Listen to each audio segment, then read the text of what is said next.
kulit kita tercabut sekali dengan rotan, tak ada. Ya, jadi hukum Islam tu sebenarnya adil, tetapi tidak adil pada kacamata kita yang tidak mengenal Islam.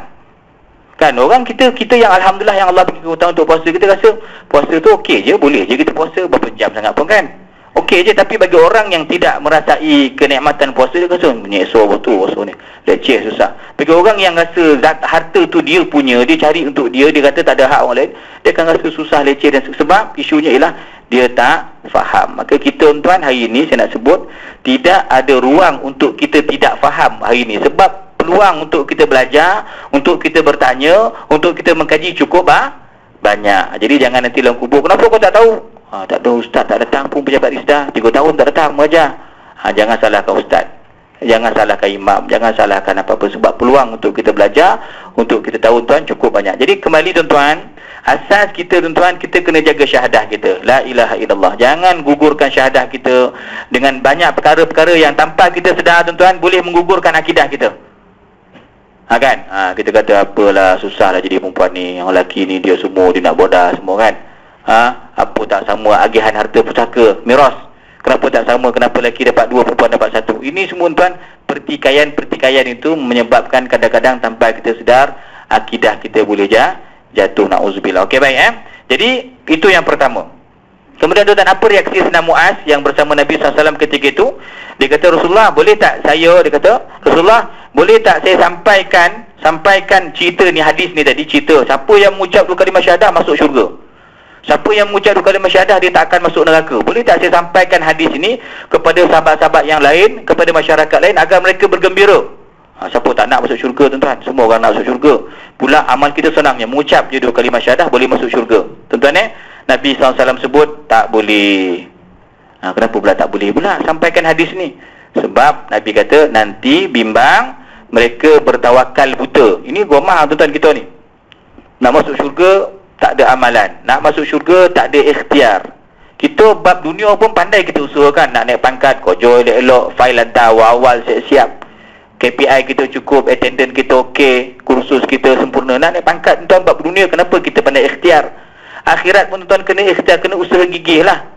Lebih patut kita berusaha lebih gigih untuk mengejar akhirat. Begitulah tuan-tuan sekalian. Jadi Nabi SAW tidak mengizinkan Sayyidina Muaz menyampaikan hadis ni kepada sebarang orang, sebab nanti takut orang salah faham. Orang pun duduk rumah, asyhadu an la ilaha illallah wa asyhadu anna Muhammadar Rasulullah. Semayang tak ada, puasa tak ada, zakat tak ada, buat maksiat, betul asyhadu an la ilaha illallah, itu je kerja.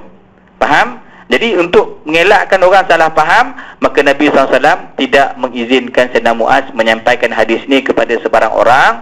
Tetapi tuan-tuan katanya, tetapi akhirnya Sayyidina Muaz memberitahu juga tentang hadis ini sebelum kematiannya kerana takut berdosa. Sebab antara perkara yang berdosa pun tuan, kita menyembunyikan ilmu. Okey, kalau orang yang boleh terima hadis tu ataupun yang boleh faham, kita sampaikan. Okey tuan-tuan sekalian, apa yang boleh dapat kita ambil daripada hadis yang mulia ini? Antaranya yang nombor 1 tu kita nak sebut, syahadah ni tuan bukan sekadar cakap dengan lisan je, bukan mengucap 2 kalimah syahadah tu dengan mulut je tuan. Tak, kita mesti tetapkan dalam hati kita dan kita terjemahkan dalam tindakan harian kita dengan amalan kita. Itu baru nama syahadah yang sempurna. Okey, 1. Yang kedua, kata Imam Badruddin Al-Aini rahimahullahu ta'ala, ilmu yang mendalam hanya boleh disebarkan kepada mereka yang mempunyai kefahaman yang mendalam. Faham? Tak semua orang boleh faham ilmu yang kita sampaikan. Sebab tuan-tuan, antara benda yang menyebabkan suburnya ajaran-ajaran sesat ni, saya 2 hari lepas di Jempol ada Jabatan Mufti buat program menerangkan tentang beberapa aliran yang sesat yang telah kita fatwakan sesat di Negeri Sembilan. Yang tuan-tuan maklum, Syiah, Taslim, Qadiani, Arqam, satu lagi Liberisma. Ini 5 yang kami bentangkan baru ni di Jempol. Tuan-tuan jangan tak perasan, kalau di Seremban 2 ada kedai-kedai Arqam ataupun dia guna nama Global Ikhwan. Okey, Global Ikhwan itu merupakan kedai yang di belakangnya ialah Al-Arqam. Walaupun Abuya Ustaz Asy'ari Muhammad rahimahullah ta'ala dah meninggal, tapi pengaruh dia masih kuat.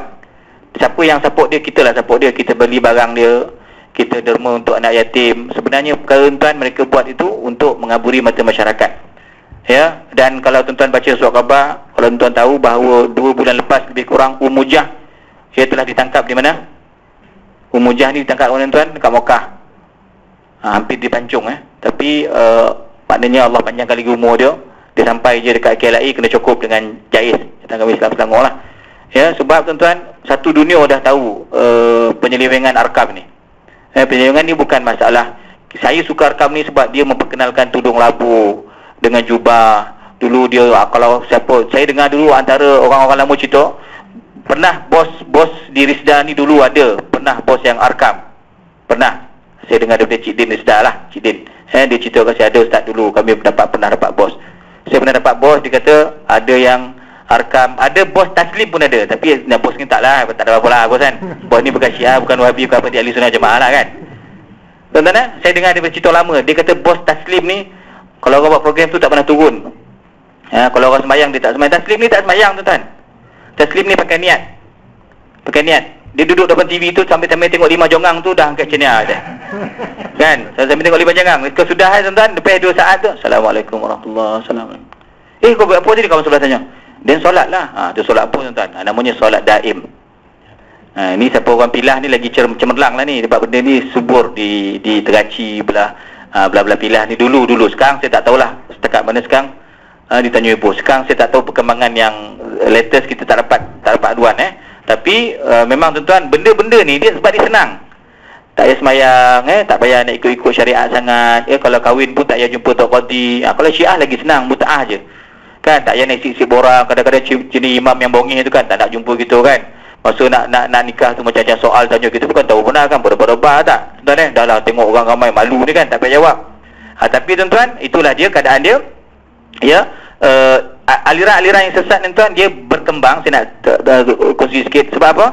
Sebab ialah kerana tak ada ilmu, ataupun tok guru tu dia tak ada ilmu, ataupun dia tak boleh terima ilmu yang seberat itu. Apa bukti tuan ada ilmu yang berat? Ada keadaan tertentu, kalau kita masih ingat Isra Mi'raj, Sayyidina Jibril, walaupun dia tok guru dalam menjadi pemandu Nabi SAW dalam Isra Mi'raj, dia cuma boleh bawa Nabi sampai langit ke-7 je. Power dia sampai situ je. Dia tak boleh naik ke Sidratul Muntaha. Kan? Dia kata la qaddamtu khutwatan lahtaraktu. Kalau aku melangkah lagi setapak, aku akan terbakar. Kan tuan Jadi di situ nak menyatakan kelebihan Nabi Muhammad SAW. Ada guru, tapi ada sampai tahap Sayyidina Jibril pun tak boleh ikut dah. Nabi je seorang pergi tuan. Dan ada benda yang tahap-tahap yang kita tak boleh nak capai. Lebih-lebih lagi ilmu-ilmu tentang tasawuf, ilmu tentang tauhid, ilmu tentang hikam, ilmu tentang orang suka belajar tentang hakikat insan, gambar-gambar kartun tu, gambar walidi, Allah dekat mana. Akhirnya nanti tuan orang tak faham. Orang belajar Fatihah, tafsir Fatihah tapi dengan tafsir yang tidak muktabar, belajar benda-benda dengan ngarut kadang-kadang kan. Akhirnya bukan dengan orang jauh pun, orang kita kawan kita pejabat, kawan-kawan jiran kita pun sama. Saya ada berjiran tu, jiran saya terlibat. Ada kitab tunjuk, ni ustaz saya belajar kitab ni ustaz. Betul tak ni kata? Allah yang mendidik tu saya tengok tuan-tuan memang salah lah. Tapi nak katanya subur ilmu tu sebab orang belajar tak faham, tok guru tu pun tak faham. Akhirnya aliran sesat itu sangat mudah untuk tersebar luas. Benda yang tak sesat orang tak nak belajar. Kan? Benda yang jelas-jelas betul orang tak nak belajar. Tapi benda yang diragui tuan-tuan, itu yang orang suka belajar. Baik tuan-tuan sekalian, antara tugas guru kata Imam Ghazali apa dia? Mengajar murid berdasarkan kemampuan untuk memahami ilmu tersebut. Kita nak ajar anak kita yang umur 7 tahun lain. Kan? Poso kan macam mana? Umur dah 11 tahun lain pula. Ada anak kita tuan mungkin dia pick up sikit kan. Tu lain sikit, akal dia copek tu kan. Lain pula kita nak ajar dia. Jadi kita mesti pandai, mesti bijak meraihkan suasana, mesti bijak dalam menentukan apakah bahan, apakah dia input yang kita kena bagi kepada anak kita, kepada anak didik kita, kepada staff kita dan sebagainya lah. Ya. Tidak seharusnya semua ilmu yang diketahui diajar kepada semua orang. Tak. Apa yang tok guru itu tahu tuan, bukan semua dia bagi. Macam cikgu silat lah tuan-tuan Dia tak bagi 100%, dia bagi 70 je. Kau bagi 100%, so apa jadi tuan? Lawan tokek lah dia kan. Dia bagi. Itu secara falsafah ilmu silat. Minta resepi cendol dekat pilah Kak Mamak tu tak dibagi dah. Kan? Minta resepi apa benda lah yang sedap tuan, nasi Arab, Damsyik, Hadramaut. Tak bagi dia. Sebab nanti kan kau buka kedai kan dia ada go pula tak? Tuan-tuan, itu prinsip secara keduniaan lah ya. Tetapi secara akhirat, ilmu ukhrawi, ilmu akhirat pun tuan, tak semua ilmu yang tuan-tuan boleh dapat faham. Tapi kalau ilmu fiqh, korek hidung, korek telinga, masuk pen dalam telinga masa bulan puasa, rongga terbuka, batal puasa. Itu benda tu boleh faham. Walaupun nanti dalam internet tuan-tuan buka dalam Google, tuan-tuan tengok ada yang kata itu tak batal sebab bukan konyang pun korek hidung, kata dia kan. Dia punya hati je, kata dia kan. Batal ke tak batal tuan-tuan? Kenapa batal tak? Dia kata batal, dia kata tak batal. Dua mufti Risda cakap. Tapi saya nak bagi tahu tuan-tuan, saya ikut mazhab Syafi'i batal. Sebab dia bukan isu konyang, isu memasukkan sesuatu dalam rongga yang terbuka. Faham Dia bukan isu kenyang, isu lapar isu memasukkan sesuatu dalam rongga yang terbuka. Dalil dia apa? Masa wuduk kita kumur-kumur dengan masuk air dalam hidung, kita kena buat kuat-kuat masa tak puasa ni. Tapi masa puasa jangan buat lebih-lebih, takut air termasuk ke dalam hidung dan mulut. Kalau termasuk, batal puasa kita. Soalan saya, apakah dengan 2-3 titik air yang masuk dalam hidung ataupun yang tertolan masa kumur tadi konyang kalau kita? Dia bukan isu kenyang, isunya memasukkan sesuatu. Masuk je benda tuan, maka batal lah puasa kita. Itu benda macam tu tuan-tuan boleh faham. Fiqh ni kita boleh faham. Ya, tetapi benda-benda yang berkait tentang ilmu-ilmu tentang alam malakut, ilmu-ilmu tentang rahsia ketuhanan, benda tu bukan semua kita boleh faham.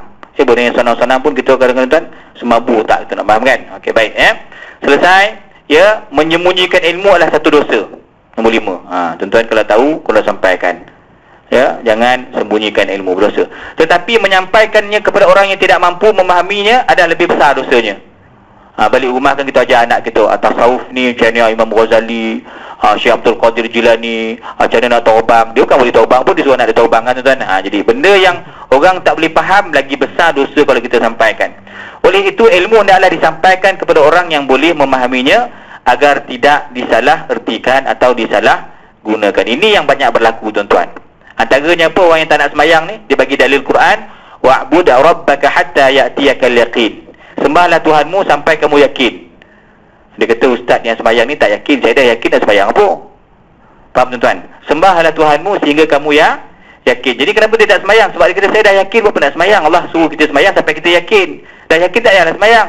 Bukan itu maksud yakin. Yakin di situ ialah mati. Sembahlah Tuhan kamu sampai kamu mati. Selagi kita hidup tuan, kita kena solat, kita kena ibadat. Jadi orang salah erti maksud, orang tak faham tuan, orang akan salah guna ayat. Okey, baik tuan-tuan. Contoh yang kedua kita baca sikit hadis daripada Abdullah bin Amr radhiyallahu anhu. Seorang lelaki telah datang menemui Nabi SAW minta izin untuk berjihad. Nabi tanya, adakah kedua ibu bapa masih hidup? Lelaki itu jawab, ya masih hidup. Nabi SAW sebut, berjihadlah di sisi mereka. Maknanya berbaktilah kepada ibu bapa kamu, kerana yang dibikin itu menyamai pahala jihad menentang musuh. Jadi macam mana tuan-tuan? Ini kalau kita nak sebut, kita boleh kiaskan, tuan-tuan nak pergi haji, yang nak dara ni, yang bujang ni nak pergi haji, cukup dah duit, cukup dah tabung haji, panggil lah tahun ni pergi. Mak kita tak kasih pergi, macam mana nak buat? Senang je kaedah dia. Kalau bertembung dua arahan, Allah dengan manusia, kena dahulukan arahan Allah. Sebab haji tu wajib. Faham Kalau haji wajib. Okey. Kadang-kadang saya biasa jumpa student saya dalam kursus haji 8 tahun saya mengajar, biasa yang semangat-semangat dia orang perempuan. Dia kursus Yopek sampai 2, kuih 8 macam-macam, semangatlah belajar. Tekun, fokus. Memang orang perempuan belajar betul-betul 8 tahun mengajar. Akhirnya nama naik duduk. Laki pergi ujung-ujung lah, laki duduk kat belakang lah kan, hantar wakil kat bini dia belajar, tuan-tuan. Nama naik duduk, laki tak nak pergi. Dia tak nak pergi lah tu, ni belum sampai sawu kata dia kan. Suruh bini dia pergi. Okey, kalau dia izinkan isteri pergi, ini haji wajib, haji pertama Kalau suruh isteri dia pergi, okey lah. Maknanya kalau isteri ada mahram dia, mahram tu mungkin pergi dengan pak saudara ke, adik ke, dengan abah dia ke, okey lah. Suami tak redha dan dia boleh pergi. Tetapi kalau suami tak redha pun, suami kata tak payah pergilah, kita pergi China dulu, kita pergi Beijing dulu, kita main golf dulu ke, kita pergi Bandung, kita makan mi Bandung dengan sirap Bandung dululah, kata lain kali lah, kata lain tahun lah, dia kata ini kali lah tak payah, dia kata kan tuan-tuan Akhirnya tuan-tuan, dalam keadaan macam tu, ya, isteri tak boleh taat pada suami. Kalau ada cukup syarat dia ada mahram dia boleh pergi. Sebab haji pertama. Tapi kalau haji kali kedua, ketiga, suami kata, tak payahlah kau pergi, siapa nak berasmara dengan dia nanti kan, kata kan. Kan, jadi sebab itu, kalau kali kedua, ketiga, isteri tak boleh pergi. Sebab 2, 3 tu dah jadi tidak wajib. Boleh beza tak? Begitu juga anak kita nak pergi belajar, tuan-tuan sekalian. Anak nak belajar dekat mana? Medik dekat Rusia.